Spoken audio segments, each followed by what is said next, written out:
Bonjour à tous et bienvenue à Catch Club. On se retrouve pour les résultats de Raw du 19 septembre 2022, mais honnêtement, je vais être très rapide par rapport aux résultats parce que ce qui nous intéresse réellement, c'est le lapin blanc. La WWE qui nous tease par rapport à un lapin blanc, un White Rabbit, depuis vendredi dernier. Mais hier soir, lors de Raw, le teasing est passé à un autre niveau parce qu'on a eu le droit à une vidéo avec des indices. Donc on va analyser cette vidéo ensemble. Donc c'est parti et le show démarre avec un excellent match avec Bobby Lashley, le champion US, qui défendait son titre face à Seth Rollins. On a eu 20 minutes de catch, c'était la folie. Et à la fin, alors que Rollins était en train de dominer grâce à un low blow, nous avons la musique de Riddle qui retentit. Donc Riddle fait son entrée, Rollins se tourne vers lui. Mais là, Rollins est distrait pendant quelques instants. Riddle n'intervient même pas, il était juste là pour la distraction. Puis quand Rollins se retourne, il se prend un spear de Bobby Lashley pour la victoire. Et du coup, après le match, vous pouvez voir Rollins au sol en train de souffrir. Et en même temps, il est en train de trash talk Riddle qui est à l'extérieur du ring.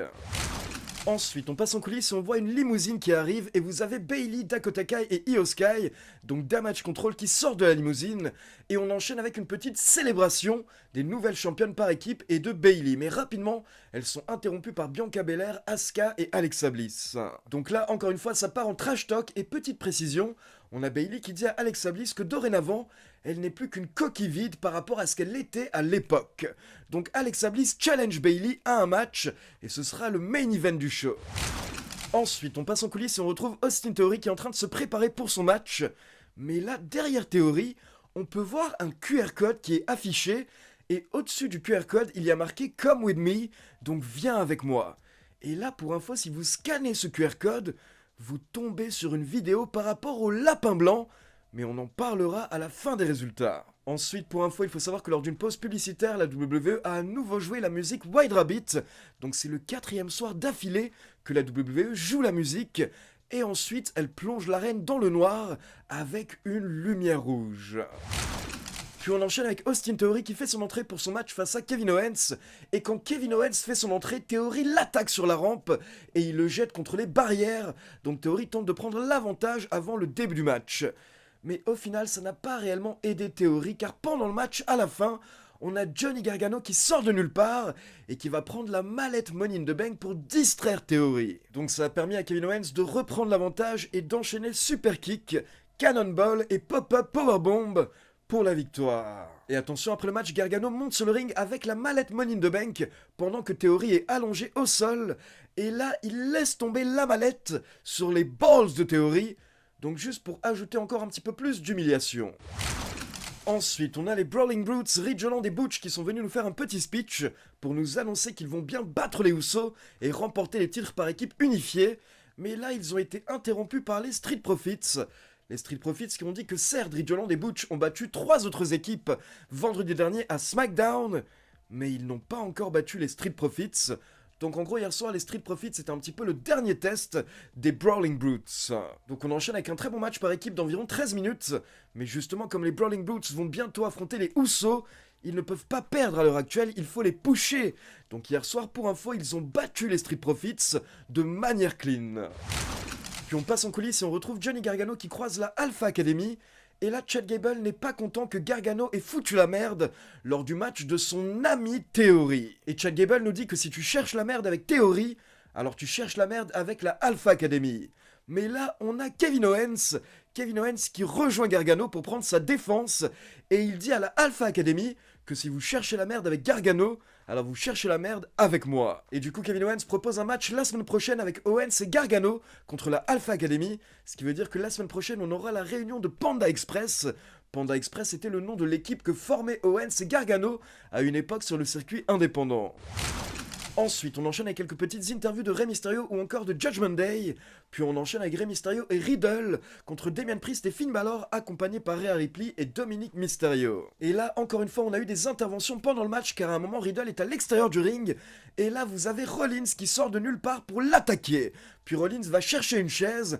Mais là, Rey Mysterio intervient, il prend la chaise et il fait fuir Seth Rollins. Puis derrière, quand Rey Mysterio se retourne, il se retrouve face à face avec son fils. Et là, Dominic demande à Rey Mysterio de le frapper s'il l'ose. Et donc derrière, on a Rey Mysterio qui réfléchit pendant un instant. Mais au final, Rey Mysterio n'ose pas frapper son fils, donc il laisse tomber et il retourne dans le ring. Mais là, Rey Mysterio a été accueilli par Finn Balor et Damian Priest qui ont enchaîné chokeslam et coup de grâce pour la victoire. Et directement après le match, on passe en coulisses et on retrouve Rollins et Riddle qui sont en train de se bagarrer. Donc on a des officiels et des arbitres qui interviennent pour les séparer. Et Rollins demande à Riddle, ok, tu veux ton rematch? Alors dis-moi où et quand? Et Riddle répond à Extreme Rules dans un Fight Pit match. Et Rollins accepte. Donc pour info, le Fight Pit match, c'est une stipulation qui est sortie à NXT en 2020. Et en gros, en fait, c'est un match en cage, mais qui est censé nous rappeler l'esprit MMA, l'esprit UFC, pour jouer justement sur le passé de combattant UFC de Riddle. Donc en gros, c'est un match en cage esprit MMA, et vous pouvez uniquement remporter le match par soumission ou par KO. Donc ça va être très intéressant de voir un Fight Pit match entre Rollins et Riddle à Extreme Rules. Puis on enchaîne avec Miz TV, donc on a The Miz et Ciampa dans le ring. Et The Miz répète encore une fois qu'il ne veut pas expliquer ce qui s'est passé ces dernières semaines entre Dexter Lumis et lui. Par contre, il veut que Dexter Lumis vienne le confronter face à face. Donc là, on attend l'entrée de Dexter Lumis. Mais au final, il ne vient pas, donc The Miz est déçu. Il se moque de lui. Mais pendant ce temps, d'un coup, on peut voir une lame qui sort à travers le ring. Et en fait, Dexter Lumis fait un trou dans le ring et d'un coup, il sort sa tête. Et il tente de tirer The Miz sous le ring avec lui. Mais heureusement, Ciampa est là pour sauver The Miz et frapper Dexter Lumis. Donc pendant quelques instants, Dexter disparaît. Mais d'un coup, il ressort sa tête. Et donc ça fait fuir The Miz et Ciampa. Donc pour le moment, ça avance toujours tranquillement entre The Miz et Dexter Lumis. Pourquoi pas un premier match à Extreme Rules, soit entre Dexter et The Miz, soit entre Dexter et Ciampa par exemple pour nous faire patienter. Puis on retourne en coulisses et on retrouve les Judgment Day qui sont super contents de leur victoire et ils nous disent que maintenant ils vont célébrer. Mais là d'un coup on peut voir qu'ils croisent quelqu'un et Finn Balor dit au reste du clan laissez-moi faire, je m'en occupe. Et en fait il s'agit de AJ Styles. Donc Finn Balor va discuter avec AJ Styles et c'est un petit peu tendu à la base. Mais Finn Balor ne comprend pas pourquoi, car il nous rappelle qu'il n'a jamais trahi AJ Styles, il n'a jamais fait quoi que ce soit de mal envers AJ, et les deux sont censés être amis. Mais pourtant AJ Styles pense vraiment que Finn Balor lui a tourné le dos, donc Finn Balor répète que non. Mais là il demande à AJ Styles, si tu veux te battre, alors on peut se battre, donc ça devient tendu. Mais d'un coup Finn Balor se met à rire et il prend AJ Styles dans ses bras, et il lui dit qu'ils sont toujours potes. Mais on sent que c'est pas totalement le cas, et potentiellement la rivalité pourrait être relancée entre Finn Balor et AJ Styles. Puis on enchaîne avec le main event, donc Bayley accompagné par Damage Control contre Alexa Bliss, accompagné par Asuka et Bianca Belair. Donc forcément, il y a eu des interventions, et à la fin, Dakota Kai et Io Sky ont aidé Bayley qui a réussi à porter son finisher pour la victoire. Puis après le match, ça part encore une fois en bagarre, et Damage Control prend l'avantage, Bayley porte son finisher sur Bianca Belair, puis Bayley prend le micro. Elle dit qu'elle a le contrôle, et dorénavant elle a décidé qu'elle veut le titre de Raw, donc elle challenge Bianca Belair à un match à Extreme Rules. Donc ça c'était les résultats de Raw, mais maintenant on va s'intéresser au QR code dont je vous ai parlé un peu plus tôt. Donc comme je vous l'ai dit au début du show, à un moment on a Austin Theory en coulisses, et là d'un coup derrière lui on peut voir un QR code. Et si vous scannez ce code, vous tombiez sur une vidéo d'environ 1 minute. Une vidéo qui démarre avec la phrase Feed Your Head, donc encore une fois des paroles de la chanson White Rabbit, qui a été diffusée, je le rappelle, vendredi, samedi, dimanche et lundi, à des événements de la WWE. Et donc justement, le White Rabbit, le lapin blanc, apparaît dans cette petite vidéo, et là d'un coup, on joue au pendu, il y a une question qui est affichée, c'est qui a tué le monde? Et donc le lapin commence à choisir des lettres pour jouer au pendu. Et ce qui est très intéressant, c'est que les premières lettres que choisit le lapin sont le D, le E, le M, le O et le N. Donc au tout début, le lapin épelle le mot démon. Et donc le lapin continue à jouer jusqu'à ce qu'il trouve la réponse. Et la réponse, c'est toi. Donc c'est toi qui as tué le monde. Et derrière, nous avons des nombres qui apparaissent à l'écran, 9 et 23. Et d'abord, vous avez 9.23. Et ensuite, vous avez 9 double point 23 en bleu. Et donc la manière dont je le comprends, la manière dont je l'interprète, c'est qu'on aura apparemment des réponses ou des explications le 9-23, c'est-à-dire le 23 septembre, donc ce vendredi, à 9h23, c'est-à-dire en plein pendant SmackDown.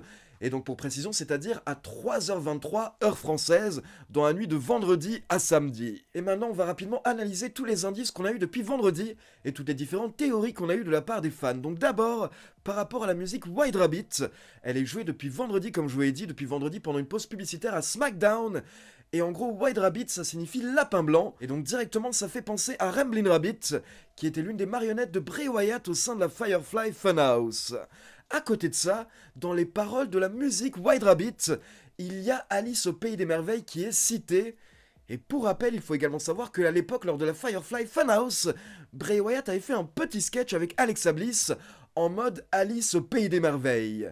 Et à côté de ça, à chaque fois que la musique White Rabbit est jouée, à la fin, la reine est plongée dans le noir et on a une lumière rouge. Et donc forcément, encore une fois, la lumière rouge fait penser à Bray Wyatt et même plutôt à The Fiend.